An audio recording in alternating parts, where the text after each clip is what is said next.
Saludos a todos. En este video vamos a hacer una brevísima historia de lo que hoy en día se llama arte conceptual. Se tiene constancia de pinturas rupestres desde hace 50.000 años en diversas cuevas en diferentes partes del mundo, hasta las últimas centurias de nuestra era. Rupestre deriva del latín rupestris, que significa roca. Es sumamente interesante que nuestros antepasados trataran al principio de imitar lo más fielmente posible a los animales o los cazadores, y solamente hace aproximadamente 11.000 años descubrieran que haciendo algunas líneas en la piedra podían dar la impresión también de esos animales o cazadores. O sea que primero se descubrió la pintura figurativa, luego las imágenes se fueron abstrayendo. Estos dibujos se hacían con una intención ritual, o sea que tenían una intención no necesariamente artística para ellos.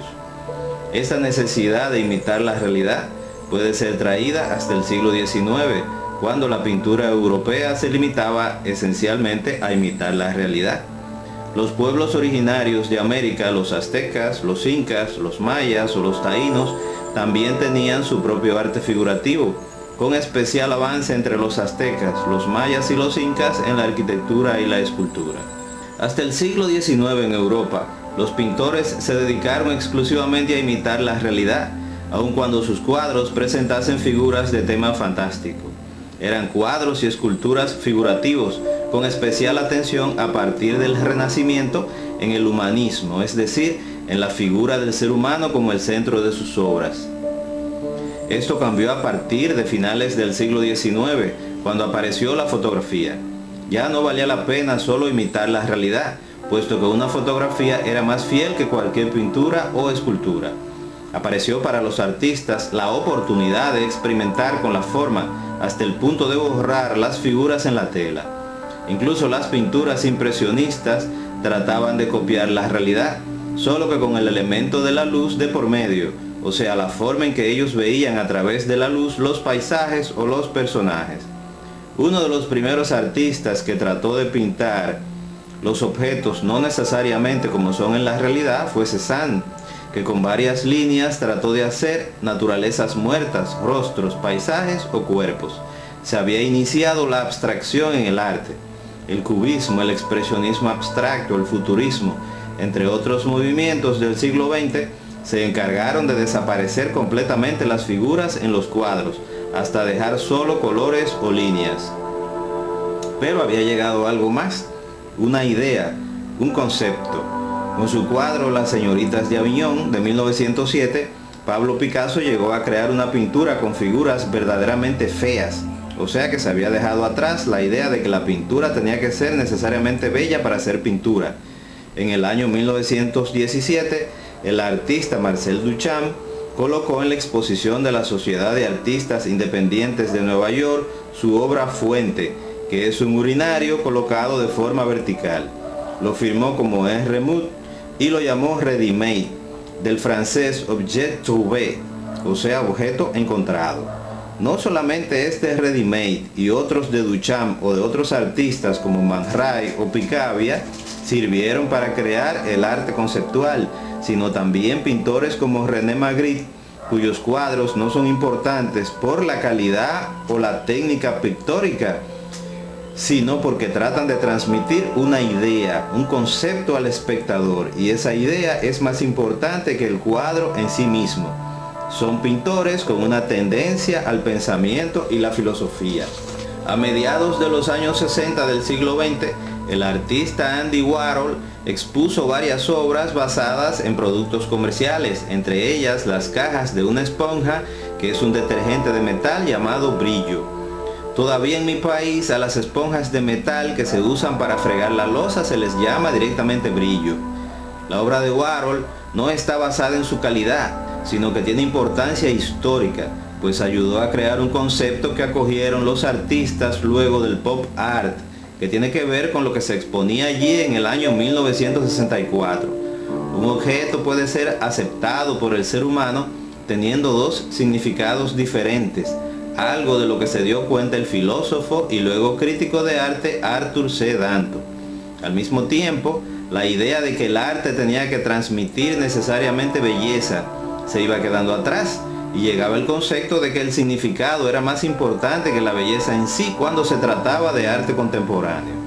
Mientras tanto, el arte tradicional, la pintura, la escultura, la fotografía, iban avanzando por su propio camino hasta que se llegó a la abstracción total, o sea, al cuadro en blanco o al cuadro pintado solo con colores primarios, en donde no había ningún tipo de figura o línea. Esto sucedió en la década del 70 del siglo XX. Como nos dice Umberto Eco en su ensayo Apostillas al nombre de la rosa, se había creado la posmodernidad, es decir, lo que se encuentra más allá de la modernidad. Y lo que había que hacer a partir de ese momento era regresar al pasado, como sucedió con las demás formas de arte, la novela, la poesía, la música, luego de terminada la modernidad, que se propuso experimentar hasta el límite con las formas del arte. La pintura, el dibujo, la escultura, la fotografía, la literatura, la arquitectura, el cine narrativo, regresaron a las formas del pasado, pero el arte conceptual se negó a hacerlo. Si se llegaba al lienzo en blanco o a colocar una roca en una galería de arte y decir que era una escultura, entonces el paso siguiente era precisamente desaparecer el lienzo y la escultura y llegar al arte fuera de la pintura o la escultura. Ahora bien, tomando en cuenta lo que menciona Umberto Eco en Apostillas al nombre de la rosa, el arte conceptual ha llegado demasiado lejos, ha agotado sus recursos y se repite constantemente tratando de llegar a una frontera que ya ha traspasado. Como nos dicen el filósofo Immanuel Kant y luego el filósofo y lógico Kurt Gödel, el conocimiento humano es limitado y existen cosas que pertenecen a la realidad que el ser humano nunca podrá entender porque su razón es limitada. Es como si hubiese un velo, yo agregaría de carácter metafísico, que impide que observemos la realidad exactamente como es. Lo mismo sucede con el arte, que forma parte de la realidad, puesto que proviene de nuestra imaginación, de nuestro cerebro. El arte no es ilimitado, sino que cuenta con una cantidad de recursos limitados para desarrollarse. Es inútil tratar de llegar más lejos de lo que el arte, la imaginación o la razón permiten. Cuando se llega a un límite insalvable, lo mejor es regresar, volver al pasado, recuperar conceptos que es inútil tratar de traspasar. Dice una pintora y académica argentina llamada Diana Eisenberg, refiriéndose a cuando nos encontramos delante de una obra de arte contemporánea: evitar el no entiendo, evitar la frase esto no es arte. También dice Rafael Cipollini, una obra de arte jamás tiene que darte nada. Es evidente que estos conceptos lo que hacen es evitar a toda costa la crítica. Una obra de arte tiene que dártelo todo, como dice el filósofo analítico Arthur Danto, que fue un abanderado del arte conceptual. Si la obra no te da belleza, entonces tiene que darte significado. Dice Jean-Paul Sartre que una obra de arte tiene que darte sentido. Una obra de arte que no te da nada es eso, nada. Evitar la frase esto no es arte evita al mismo tiempo que la obra sea criticada, y ese es el objetivo de conceptos de este tipo. Quien ha fallado en este momento en el ambiente internacional del arte es el crítico de arte, que no es capaz de imponer límites y decir con autoridad, eso no es una obra de arte.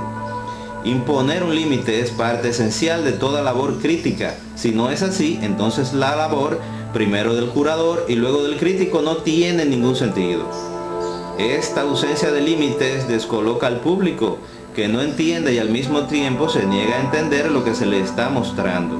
El público, ante la ausencia del filósofo y del crítico que deberían explicarle lo que está sucediendo, tiene sobre sus hombros la responsabilidad de entender algo que no le interesa entender para nada.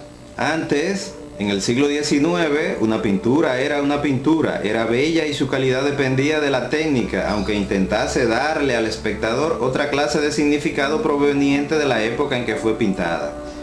La calidad de una obra de arte no se define ya por valores estéticos que se encuentran en la obra en sí misma, sino por su valor económico. Los artistas se han asociado con uno de los conceptos mercadológicos más perversos del capitalismo. Un artista quiere parecer un rebelde, pero ya no lo es. El arte se encuentra dominado por los coleccionistas y los millonarios que saben muy poco de arte. En lugar de enriquecerlo, una parte de los artistas conceptuales del presente no hacen más que empobrecer la vida del espectador, dejándolo delante de algo que tiene que aceptar pero que no entiende y que no tiene ningún contenido filosófico. Como nos dice Fernando Savater, si todo es arte, si nada es arte, lo demás es silencio. Como también nos intenta decir Arthur C. Danto, si el ser humano no encuentra belleza en el arte, tratará de encontrarla en otro lugar. Tal vez en la artesanía, en la música y el cine mediocres, en la mala poesía, como está sucediendo en estos momentos en todo el mundo. El hecho de que el arte conceptual sea entendido, entre comillas, por una cantidad muy limitada de personas, ha creado una élite cultural que creíamos superada. La belleza forma parte intrínseca de nuestra naturaleza humana y la necesitamos para sobrevivir. La filosofía de la historia, la semiótica y el arte mismo nos han enseñado que es tiempo de volver al pasado y de empezar a criticar seriamente las obras de arte, sobre todo aquellas que realmente no lo son. Detenerse desnudo delante de una obra de arte, decidido a meditar sobre ella como un monje budista y aceptar con humildad lo que esa obra te ofrece, como si el resto del mundo no existiera. Para finalizar, me gustaría recomendar 3 libros. Uno de ellos es la famosa Historia del arte de Gombrich. Otros son los poemas del poeta Novalis, sobre todo sus himnos a la noche. Gombrich fue quien dijo que arte era lo que hacían los artistas. Novalis dijo que poesía era lo que hacían los poetas. Y yo recomiendo fervientemente estos 2 libros. Y también quiero recomendarles una antología de cuentos que se llama En Tránsito, en la cual hay un cuento de mi autoría. Recomiendo estos 3 libros. Muchas gracias por ver el video. Nos vemos en una próxima ocasión.